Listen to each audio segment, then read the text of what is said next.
पत्र लिख करके आदरणीय प्रधानमंत्री जी से समय मांगा, समय नहीं मिला। जो सबसे मजबूत सहयोगी आज के डेट में एनडीए के हैं जेडीयू, उनके मुख्यमंत्री इतने सीनियर लीडर हैं, उनको कोई तवज्जो नहीं दे रही है कि जो नीतियां हैं सरकार की, उससे चंद मुट्ठी भर उद्योगपति पूंजीपति लोग ही लाभान्वित हो रहे हैं। नमस्कार, आप देख रहे हैं लाइव सिटीज और आपके साथ मैं हूं वसीम खान।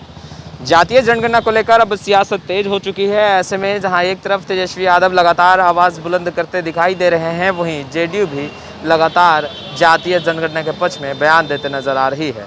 मगर अब सवाल खड़ा हो रहा है कि जातीय जनगणना को लेकर अब फॉरवर्ड समाज को कहीं ना कहीं भयभीत किया जा रहा है, डराया जा रहा है। हमारे साथ इस विषय पर बातचीत करने के लिए मृत्युंजय तिवारी हैं, राजद के प्रवक्ता, इनसे बात करेंगे। क्या जातीय जनगणना को लेकर सच में फॉरवर्ड समाज को भयभीत किया जा रहा है, डराया जा रहा है? देखिए, ये ज्ञान जेडीयू किसे दे रही है? स्वाभाविक है बीजेपी को कह रही होगी। तो भारतीय जनता पार्टी और जेडीयू सत्ता में साझीदार हैं, बिहार में भी, केंद्र में भी, देश में भी। तो आखिर एक दूसरे की नीति अलग क्यों है? क्यों नहीं समझा पा रही अपने सहयोगी को? जातीय जनगणना से आखिर बीजेपी भाग रही है। अब जेडीयू कह रही है कि बीजेपी स्वर्ण जातियों को, स्वर्ण वोटरों को डरा रही है। तो ये तो बीजेपी को ये बात जेडीयू कह रही है, उनकी सहयोगी। अब बताएं बीजेपी वाले। देखिए, अब जेडीयू जातीय जनगणना के मामले को लेकर के पूरी तरह से कटघरे में है। देश देख रहा है, बिहार की जनता देख रही है कि आपने आदरणीय मुख्यमंत्री नीतीश कुमार जी ने पत्र लिख करके आदरणीय प्रधानमंत्री जी से समय मांगा, समय नहीं मिला।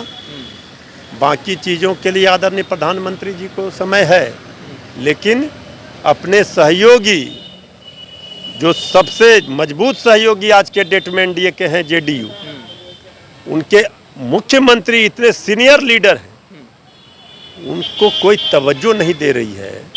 इसका मतलब क्या है? तब नेता प्रतिपक्ष को आना पड़ा और उन्होंने पत्र लिखा आदरणीय प्रधानमंत्री जी को। लोग तो आंदोलन का ऐलान कर चुके हैं। अब आदरणीय प्रधानमंत्री नरेंद्र मोदी जी इस बात को लेकर क्यों नहीं गंभीरता दिखा रहे हैं? जेडीयू अगर अपने पार्टनर को, सहयोगी को, बीजेपी को नहीं समझा पा रही है, उनको कोई तवज्जो नहीं मिल रहा है, तो बीजेपी को छोड़कर बाहर क्यों नहीं निकलती है? इसका मतलब है कि जेडीयू पूरी तरह से, चूंकि विधानमंडल से ये प्रस्ताव पारित है और आप आज केंद्र सरकार का हिस्सा हैं, राज्य सरकार का हिस्सा हैं, और इसके बाद भी आपको अगर नहीं तवज्जो मिल रही है, तो फिर वहाँ क्या करने के लिए हैं? आप उनका साथ छोड़िए, तब लोगों को ये यकीन होगा, विश्वास होगा। क्योंकि अब तो जो छवि है जेडीयू की, विश्वसनीयता है, वो ही समाप्त हो गई है। हर मुद्दे पर विरोध करते हैं, लेकिन कोई सुनता नहीं है, फिर साथ देना पड़ता है बीजेपी का। आप इस मामले पर अपना स्टैंड क्लियर करें। अगर बीजेपी केंद्र की सरकार नहीं मानती है, तो जेडीयू क्या फैसला लेगी? ये सिर्फ आईवास करने से काम नहीं चलेगा। नेता प्रतिपक्ष ने तो स्पष्ट रूप से कहा, आदरणीय मुख्यमंत्री जी आप नेतृत्व कीजिए, सभी महागठबंधन के दलों के नेताओं के साथ जाकर के श्री तेजस्वी यादव जी ने ज्ञापन दिया। सारी बात तय हुई, ना तो मिलने का समय दे रही है, ना पत्र का कोई जवाब दे रहा है कि कराएंगे नहीं कराएंगे, क्या कारण है? ये तो उपेक्षा हो रही है ना, अपमान हो रहा है आदरणीय मुख्यमंत्री जी का। पहले भी डीएनए पर सवाल खड़ा कर दिया था आदरणीय प्रधानमंत्री जी ने। तो जेडीयू को किस मुंह से बोल रही है? बोलने का कोई नैतिक बल नहीं है।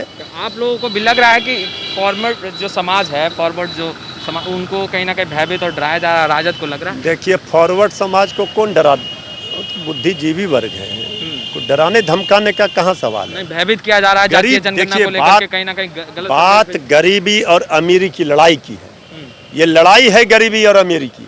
क्या स्वर्ण समाज में, फॉरवर्ड समाज में लोग आज मजदूरी नहीं कर रहे हैं, ठेला नहीं चला रहे हैं, चाय नहीं बेच रहे हैं? गरीबी फॉरवर्ड समाज में नहीं है, ज़्यादा है। आप देखिए क्या स्थिति है लोगों की। कोई ऑटो चला रहा है, कोई सब्जी बेच रहा है, कोई मजदूरी कर रहा है, कोई महावीर मंदिर के, आज तो ये स्थिति में पहुंच गई।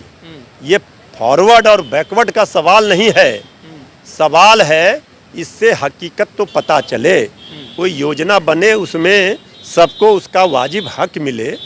स्वर्ण समाज का भी संख्या ऐसा नहीं है कि कोई डरा रहा है और कह रहा है, क्यों, हमारी भी आबादी बड़ी है। तो अगर जातीय जनगणना हो जाती है, इसमें बुराई कहाँ है, क्या है? बीजेपी क्यों भाग रही है, ये बताना चाहिए। स्वर्ण समाज भी आज गरीबी की मार से परेशान है, चारों ओर उनके घरों में भी बेरोजगारी है, महंगाई की मार है। तो सरकार की गलत नीतियों का खामियाजा कोई स्वर्ण समाज और पिछड़ा समाज से मतलब नहीं है। मतलब है कि जो नीतियां हैं सरकार की, उससे चंद मुट्ठी भर उद्योगपति, पूंजीपति लोग ही लाभान्वित हो रहे हैं। जो गरीबी झेल रहे हैं, जो गरीब हैं, वो उस लाभ नहीं मिल पा रहा है। ये असली लड़ाई है।